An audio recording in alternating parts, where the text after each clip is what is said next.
Good evening students. जो आज का हमारा टॉपिक रहेगा वो रहेगा रॉल्स लॉ और वेपर प्रेशर। रॉल्स लॉ जो है वो मैरी रॉल्स ने प्रेजेंट किया 1887 में, जो कि एक फ्रेंच केमिस्ट थे। अगर हम रॉल्स लॉ की डेफिनेशन की बात करते हैं तो रॉल्स लॉ के अकॉर्डिंग किसी भी कंपोनेंट का जो वेपर प्रेशर होगा वो उस कंपोनेंट के मोल फ्रैक्शन के प्रोपोर्शनल होगा। अगर हम इसको इस सॉल्यूशन के लिए अगर हम लोग पढ़ते हैं तो वेपर प्रेशर किसी भी सॉल्यूशन का मोल फ्रैक्शन ऑफ सॉल्वेंट के डायरेक्टली प्रोपोर्शनल होगा। और इसकी डेफिनेशन के अकॉर्डिंग अगर हम बोलें the vapour pressure of solution is directly proportional to the mole fraction of solvent। अगर मैथमेटिकली अगर हम इसको देखें तो vapour pressure of solution is directly proportional to the chi solvent, जिसको हम बोलते हैं मोल फ्रैक्शन ऑफ सॉल्वेंट। और इस डायरेक्टली प्रोपोर्शनल को हटा के हम एक कांस्टेंट लगाते हैं के, और के कांस्टेंट जो कि होता है vapour pressure of pure solvent, P solvent से इसको हमने रिप्रेजेंट किया है। और ये जो स्टेटमेंट है, ये जो इक्वेशन है वो बन जाएगी P solution that is vapour pressure of solution is equal to the vapour pressure of pure solvent into mole fraction of solvent. Graphical representation की अगर हम बात करें तो अगर हम vapour pressure of solution versus mole fraction का अगर हम लोग प्लॉट ले लेते हैं तो हमें एक स्ट्रेट लाइन मिलेगी जिसमें स्लोप जो होगी वो होगी पी सॉल्वेंट, जिससे हमें ये पता चलेगा कि इन केस अगर मोल फ्रैक्शन सॉल्वेंट की इंक्रीज होती है तो वेपर प्रेशर भी आपका सॉल्यूशन का इंक्रीज होगा। ये जो आपका इक्वेशन है ये आपको बहुत अच्छे से याद रखना है। दोबारा से इस इक्वेशन को आप याद कर सकते हैं कि vapour pressure of solution is directly proportional to the mole fraction of solvent. अब पढ़ेंगे वेपर और वेपर प्रेशर क्या होता है। देखें, वेपर वो लिक्विड है जो कि गैस में कन्वर्ट हो चुका है, जिसको हम सिंपल वर्ड में ये भी बोल सकते हैं कि वो गैस पार्टिकल्स, लिक्विड के गैस पार्टिकल्स को हम वेपर्स भी बोलते हैं, जो कि लिक्विड की सरफेस के अबव जो है वो रहता है, उसके ओवर रहता है। अगर किसी तरह आप लिक्विड को सेपरेट आउट कर दें तो हमारे पास वो वेपर्स या फिर वो गैस पार्टिकल्स उस लिक्विड के रह जाएंगे। अब जब वेपर प्रेशर की हम बात करते हैं तो हमें ये चीज़ याद रखना है कि किसी भी क्लोज कंटेनर में हम किसी लिक्विड को, आइदर सॉलिड या लिक्विड, लिक्विड को अगर हम हीट करते हैं, उसका टेम्परेचर राइज करते हैं तो वो लिक्विड कन्वर्ट होगा वेपर्स में या फिर गैसियस पार्टिकल्स में। और साथ साथ में ही आपका जो गैस पार्टिकल या फिर वेपर पार्टिकल्स हैं वो लिक्विड में कन्वर्ट होने लगेंगे। इट मीन्स लिक्विड और वेपर स्टेट दोनों एक दूसरे के इक्विलिब्रियम में होंगे, और किसी भी पर्टिकुलर टेम्परेचर पे जो पार्टिकल्स हैं वेपर के वो उस सॉल्वेंट या सॉल्यूशन से राइज करेंगे अबव द सरफेस, और जितना प्रेशर वो एक्सर्ट करेंगे उस सरफेस पे उसी को हम बोलेंगे वेपर प्रेशर। ये चीज़ आपको याद रखनी है कि जितना ज़्यादा टेम्परेचर हम लोग देते जाएंगे उतना वेपर प्रेशर इंक्रीज हो जाएगा।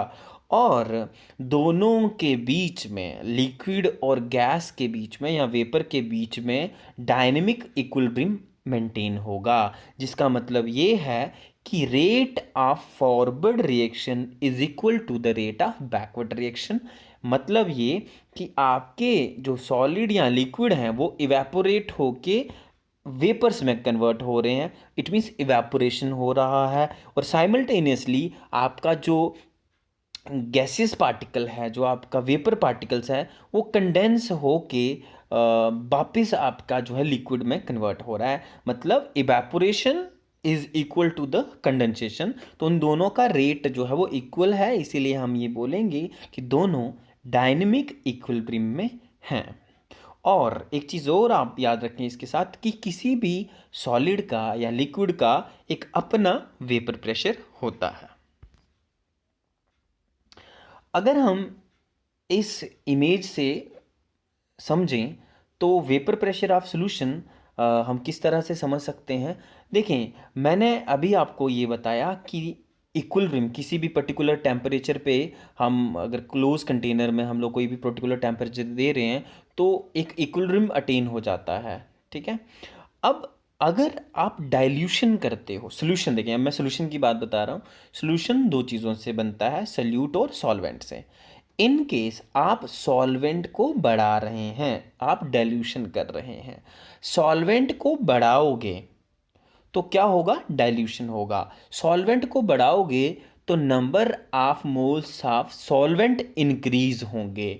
अगर number of moles of solvent increase होंगे तो मोल फ्रैक्शन ऑफ सॉल्वेंट भी इंक्रीज होगी। और जैसे कि आप रोल्स लॉ के अकॉर्डिंग पढ़ते हैं कि अगर मोल फ्रैक्शन ऑफ सॉल्वेंट इंक्रीज करेगी तो वेपर प्रेशर ऑफ सॉल्यूशन भी क्या करेगा, इंक्रीज करेगा। सिंपली अगर हम समझें तो डाइल्यूशन करने पे आपका वेपर प्रेशर इंक्रीज हो जाता है, जबकि अगर हम सॉल्यूट को बढ़ा दें, जितना ज़्यादा सॉल्यूट होगा उतना वेपर प्रेशर कम हो जाएगा। वो इसलिए क्योंकि सॉल्यूट बढ़ने से सॉल्यूट क्या करेगा, सरफेस पोजीशन ले लेगा, लिक्विड की सरफेस की पोजीशन ले लेगा, जिससे जो वेपर्स आपके उस लेयर को छू के निकल रहे हैं, उस लेयर से एस्केप कर रहे हैं, वो अब उन सल्यूट पार्टिकल से टकराएंगे और जिससे वो उतना प्रेशर एक्सर्ट नहीं कर पाएंगे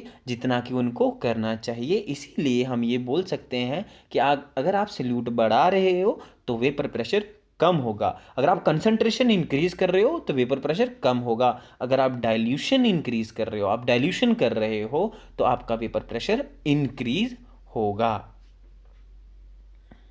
और कुछ हम लोग ये चीज़ें पढ़ने वाले हैं काफ़ी जो है इंपॉर्टेंट है, जिससे हम ये समझेंगे कि किस तरह से प्योर सॉल्वेंट का या सोल्यूशन का वेपर प्रेशर किस तरह से वेरी करता है। तो the vapour pressure of liquid in solution and in pure solvent is much different. ऐसा इसलिए क्योंकि जो प्योर सॉल्वेंट होगा उसमें कोई भी सल्यूट नहीं होगा। प्योर सॉल्वेंट में कोई भी सल्यूट नहीं होने की वजह से वेपर्स इजीली बन जाएंगे और वो ज़्यादा प्रेशर एक्सर्ट करेंगे एक पर्टिकुलर टेम्परेचर पर, जबकि सॉल्यूशन में सल्यूट भी होगा और सॉल्वेंट भी होगा। सल्यूट क्या करेगा, सरफेस पे आ जाएगा, बहुत से पार्टिकल उसकी सरफेस पे आ जाएंगे, लिक्विड की सरफेस पे आ जाएंगे, सॉल्वेंट की सरफेस पे आ जाएंगे, जिसकी वजह से जो आपके पार्टिकल्स वेपर्स में कन्वर्ट हो रहे हैं, अब वो पार्टिकल्स सल्यूट से टकराएंगे और सल्यूट उनको उतना प्रेशर एक्सर्ट नहीं करने देगा। इसीलिए हम ये बोलेंगे कि सॉल्यूशन में आपका वेपर प्रेशर कम होता है, जबकि प्योर सॉल्वेंट का वेपर प्रेशर हाई रहता है। दूसरा ये पढ़ेंगे कि the vapour pressure of pure solvent is decrease when the non volatile particles are added into it. जैसे जैसे आप सल्यूट ऐड करते रहोगे, नॉन वोलेटाइल सल्यूट आप उसमें ऐड कर रहे हो, वैसे वैसे कंसंट्रेशन इंक्रीज कर रही है और वैसे वैसे सरफेस पे सल्यूट पार्टिकल ज़्यादा आ रहे हैं और वैसे वैसे ही आपका वेपर प्रेशर कम होने लग जाएगा। The solute decreases the number of solvent molecules per unit volume which leads to the lowering of tendency of molecules of the escape into vapours. इसका मतलब ये हुआ कि जैसे जैसे आप सल्यूट पार्टिकल्स बढ़ा देंगे वैसे वैसे आपका जो सॉल्वेंट है उसकी पर यूनिट वॉल्यूम कम हो जाएगी। अगर पर यूनिट वॉल्यूम कम हो जाएगी तो जो वेपर्स में कन्वर्ट हो रहा है सॉल्वेंट, वो आपका उसको कम स्पेस मिलेगी एस्केप होने के लिए। अगर स्पेस कम मिलेगी वो सल्यूट से टकरा जाएंगे, जिसकी वजह से भी वेपर प्रेशर जो है वो डिक्रीज हो जाएगा। और इन इन इन सिंपल वे में अगर आप समझें तो addition of non volatile solute in solvent leads to decrease in the vapour pressure. अब कुछ लिमिटेशन भी हैं, जैसे रोल्स लॉ की एक लिमिटेशन हम लोग पढ़ने वाले हैं कि अगर कुछ सोल्यूशन हैं जो रोल्स लॉ को ओबे करते हैं उनको हम आइडियल सॉल्यूशंस बोलते हैं, जबकि जो रोल्स लॉ को ओबे नहीं करते हैं उनको हम नॉन आइडियल या फिर रियल सॉल्यूशन जो है वो उनको हम लोग बोलते हैं। जैसे हम ग्राफ के बेसिस पे समझें तो ग्राफ में आप देख सकते हैं सिंपली कि ब्लू लाइन जो है वो उन लिक्विड्स के लिए है जो आपकी रोल्स लॉ को फॉलो करते हैं और रेड लाइन उनके लिए है जो आपकी रोल्स लॉ को फॉलो नहीं करते हैं। ये एक दूसरे से देखो ये सुपर इम्पोज नहीं हो रहे, लेकिन हाई देखो ऊपर जाके जब आप उस लाइन को देखो, आगे जाके जब बहुत ज़्यादा डाइल्यूशन हो जाता है, सॉल्वेंट की मोल फ्रैक्शन बहुत ज़्यादा बढ़ जाती है, तब ये एक दूसरे के ऊपर सुपर इम्पोज हो रहे हैं। लेकिन ये माना जाता है कि ऐसा माना जाता है कि जो सोल्यूशन मोस्टली आपके कुछ हैं जो आपके रोल्स लॉ को फॉलो करते हैं, कुछ रोल्स लॉ को फॉलो नहीं करते हैं। अगर उनका वेपर प्रेशर रोल्स लॉ के अकॉर्डिंग आता है तो वो फॉलो करेंगे। अगर उनका वेपर प्रेशर रोल्स लॉ के अकॉर्डिंग नहीं आता है तो वो नॉन आइडियल कहलाएंगे या फिर रियल कहलाएंगे, और उनकी डेविएशन जो है वो चेंज हो जाएगी। और ये भी माना जाता है कि रोल्स लॉ सिर्फ डाइल्यूट सोल्यूशन के लिए एप्लीकेबल होता है, जिसमें कंसंट्रेशन बहुत कम होती है। फॉर एग्जाम्पल, अगर हम सॉल्वेंट सॉल्वेंट मॉलिक्यूल्स को ले लें, सॉल्वेंट को हम ए से रिप्रेजेंट करेंगे, सॉल्वेंट सॉल्वेंट की इंट्रैक्शन को, और सोल्यूट को हम बी से रिप्रेजेंट करेंगे। इन केस अगर सॉल्वेंट सॉल्वेंट की इंट्रैक्शन सॉल्वेंट सोल्यूट की इंट्रैक्शन के इक्वल हो जाता है, जैसे आइडियल सॉल्यूशन में देखा गया है, ए मतलब सॉल्वेंट सॉल्वेंट की इंट्रैक्शन और ए बी मतलब सॉल्वेंट और सोल्यूट की इंट्रैक्शन। फोर्स ऑफ अट्रैक्शन अगर इक्वल होती है तो वेपर प्रेशर भी क्या आएगा, इक्वल आएगा, चेंज नहीं करेगा, रोल्स लॉ के अकॉर्डिंग करेगा। लेकिन किसी वजह से आप दो चीज़ों को मिला रहे हैं, सॉल्वेंट और सोल्यूट को मिला रहे हैं। सॉल्वेंट और सोल्यूट को मिलाने से क्या होगा कि फोर्स ऑफ अट्रैक्शन बढ़ भी सकती है, कम भी हो सकती है। अगर फोर्स ऑफ अट्रैक्शन बढ़ रही है तो वो रोल्स लॉ को फॉलो नहीं करेगा। अगर फोर्स ऑफ अट्रैक्शन कम हो रही है, रोल्स लॉ के अकॉर्डिंग जितनी होनी चाहिए उससे कम हो रही है, तब भी वो रोल्स लॉ को फॉलो नहीं करेगा, और तब वो कहलाएगा नॉन आइडियल सॉल्यूशन या फिर रियल सॉल्यूशंस। अब जो रियल सॉल्यूशंस होते हैं या नॉन आइडियल सॉल्यूशंस होते हैं, ये दो तरह की आपकी डेविएशन शो करते हैं फ्रॉम द रोल्स लॉ। कैसे? एक नेगेटिव वाली, दूसरी पॉजिटिव वाली। इसको अगर हम सिंपल वे में समझें तो आप इस ग्राफ को देखो। इस ग्राफ में देखो कि आपको दिख रहा है कि रोल्स लॉ की लाइन आपको एक दिख रही है, स्ट्रेट लाइन आपको दिख रही है। अगर जो लिक्विड या जो सॉल्यूशन रोल्स लॉ को फॉलो करते हैं तो वो इसी लाइन के ऊपर उनका वेपर प्रेशर रहेगा। लेकिन अगर वो रोल्स लॉ को फॉलो नहीं करते हैं तो उनकी डेविएशन चेंज हो जाएगी, रोल्स लॉ से वो डेविएट कर जाएंगे। एक वो पॉजिटिव हो सकते हैं, दूसरे वो नेगेटिव हो सकते हैं। अब कौन से पॉजिटिव होंगे कौन से नेगेटिव होंगे ये हम लोग समझेंगे। देखें, अगर आपने सॉल्वेंट ए सोल्यूट बी को मिक्स कर दिया और आपकी फोर्स ऑफ अट्रैक्शन बहुत ज़्यादा बढ़ गई, जितनी रोल्स लॉ के अकॉर्डिंग होनी चाहिए उससे भी बढ़ गई। देखो, अगर फोर्स ऑफ अट्रैक्शन पार्टिकल्स में बढ़ गई तो उसका वेपर प्रेशर कम हो जाता है। तो इन केस कभी भी फोर्स ऑफ अट्रैक्शन बढ़ जाएगी तो वेपर प्रेशर कम होगा, तो डेविएशन नेगेटिव आएगी। तो नेगेटिव डेविएशन कब होगा? जब वेपर प्रेशर ऑफ मिक्सचर ए और बी का मिक्सचर लोअर होगा जितना एक्सपेक्ट होना चाहिए रोल्स लॉ के अकॉर्डिंग, तब वो नेगेटिव डेविएशन शो करेंगे। जबकि अगर आप ए और बी पार्टिकल्स को मिला रहे हैं, ए आपका सॉल्वेंट, बी आपका सोल्यूट, इन दोनों को मिलाने के बाद क्या होता है, आपकी फोर्स ऑफ अट्रैक्शन वीक हो जाती है। पहले स्ट्रांग थी लेकिन अब क्या होगी, वीक होगी। मिलाने के बाद क्या होगी, वीक होगी। अगर फोर्स ऑफ अट्रैक्शन वीक हो गई है तो वेपर प्रेशर इंक्रीज करने वाला है। क्यों? क्योंकि पार्टिकल इजिली दूर दूर चले जाएंगे, वेपर प्रेशर ज़्यादा हो जाएगा, और इसीलिए वो पॉजिटिव डेविएशन शो करेंगे। तो आपने याद रखना है कि अगर फोर्स ऑफ अट्रैक्शन इंक्रीज हो रही है तो आपका नेगेटिव डेविएशन, अगर फोर्स ऑफ अट्रैक्शन कम हो रही है, डिक्रीज हो रही है, तो आप पॉजिटिव डेविएशन उसको बोलेंगे। इसके बाद एक अनदर टॉपिक है जो कि काफ़ी इंपॉर्टेंट है एग्ज़ाम के पॉइंट ऑफ व्यू से, तो वो है कॉलिगेटिव प्रॉपर्टीज़। वैसे तो सॉल्यूशन बहुत सारी प्रॉपर्टीज़ शो करते हैं, लेकिन उनमें से एक कॉलिगेटिव प्रॉपर्टीज़ है। Colligative properties is a number game. ये सिर्फ हमने इसमें कोई सॉल्वेंट नहीं देखना है। हम एक सॉल्यूशन की अगर बात करें उसमें सोल्यूट और सॉल्वेंट होगा, हमने नंबर ऑफ सोल्यूट पार्टिकल्स को ही देखना है।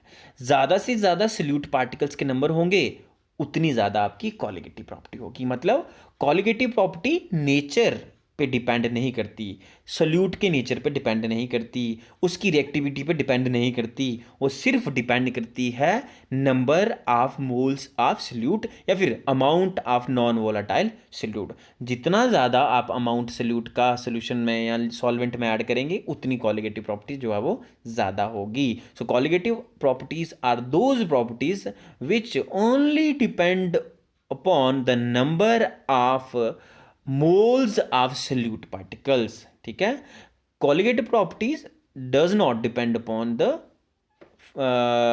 फॉलोइंग, किस किस पे, नेचर ऑफ सब्सटेंस पे डिपेंड नहीं करती और केमिकल रिएक्टिव पे वो डिपेंड नहीं करती। आज की का जो हमारी क्लास थी वो यहीं पे ख़त्म होगी और कल हम लोग जो है नेक्स्ट क्लास में हैं, जो नेक्स्ट हमारा वीडियो लेक्चर होगा वो होगा कॉलिगेटिव प्रॉपर्टीज़ पे। Thank you.